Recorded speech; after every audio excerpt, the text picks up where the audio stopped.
அதில் என்னென்னா என் பொண்ணுக்கு வந்து அவங்க வந்து ரிஷப லக்னம். லக்னத்துக்கு 11ல் ராகு இருக்காங்க. லக்னத்துக்கு 6ல் குரு இருக்குது. சந்திர கேந்திரத்தில் குரு இருக்கிறதுனால என் பொண்ணு வந்து காலேஜ் டாப்பருன்னு சொல்லலாம். அவளுக்கு இப்போ குரு தசை குரு புத்தி ராகு தசை ராகு புத்தி போகுது. ராகு தசை குரு புத்தியில் இப்போ இன்னும் அவங்க காலேஜ்லேயே வேலைக்காக லாஸ்ட் இயர் படிக்கிறா. அதனால் வேலைக்காக இப்போவே கூப்பிட்றாங்க. அந்த ராகு வந்து அது குரு வீட்டு ராகுவாக இருந்ததுனால கொஞ்சம் யோகமாக நடக்குது அவங்களுக்கு. அதுக்கப்புறம் எனக்குள்ள நடந்த ஒரு விஷயம் என்னென்னா, யாருக்கெல்லாம் செவ்வாய் தோஷத்தை பற்றி ஐயா பேசினார்.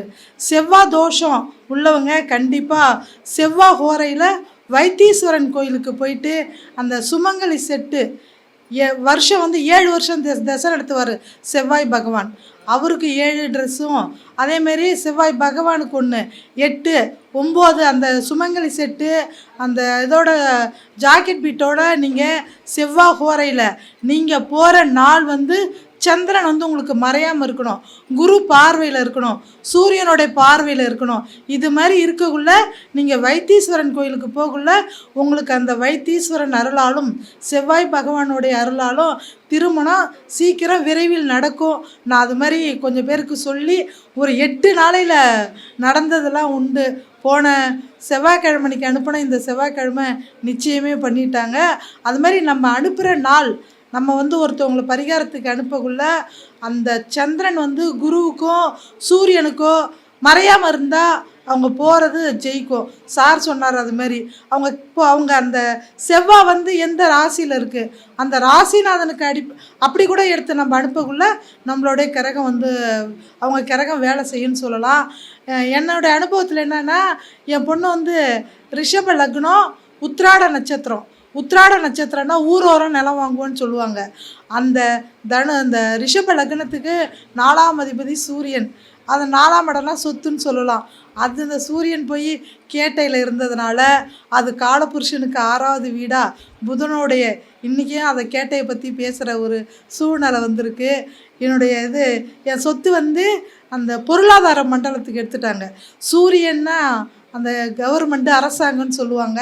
புதன் வீட்டில் புதன் காலில் அந்த கேட்டை சாரத்தில் வந்து சூரியன் இருந்ததுனால என்னுடைய சொத்தை வந்து பொருளாதார மண்டலத்துக்கு எடுத்துக்கிட்டாங்க. ஏன்னா அது விரயம் தானே.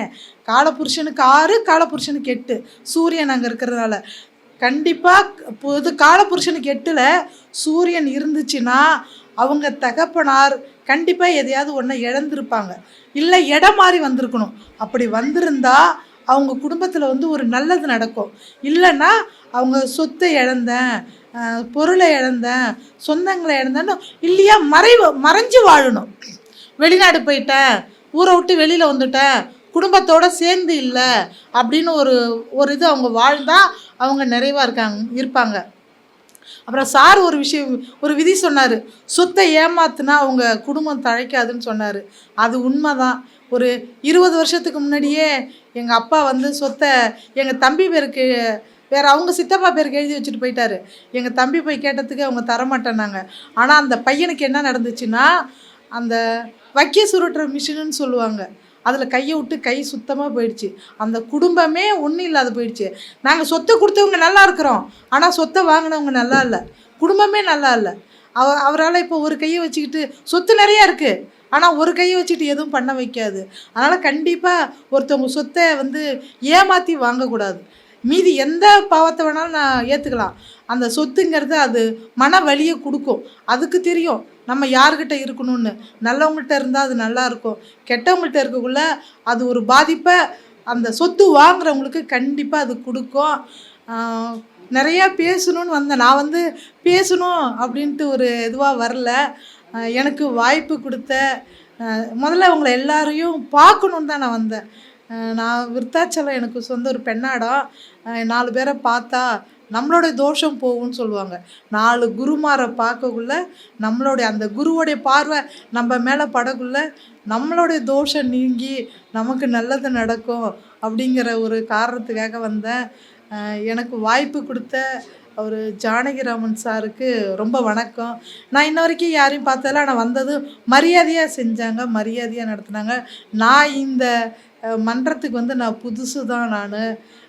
யூடியூப்பை பார்த்து தான் வந்தேன். எப்படா இந்த விளம்பரத்தை விட்டுடுவோம் அப்பப்போ, திரும்ப அடுத்த மாதம் எப்போ வரும், அடுத்த மாதம் எப்போ வரும், நம்ம போய் இதில் கலந்துக்கணும் அப்படின்னு முயற்சி பண்ணி லாஸ்ட்டாக ஒரு முந்தா நாள் தான் பார்த்தேன் இந்த விளம்பரத்தை யூடியூப்பில்.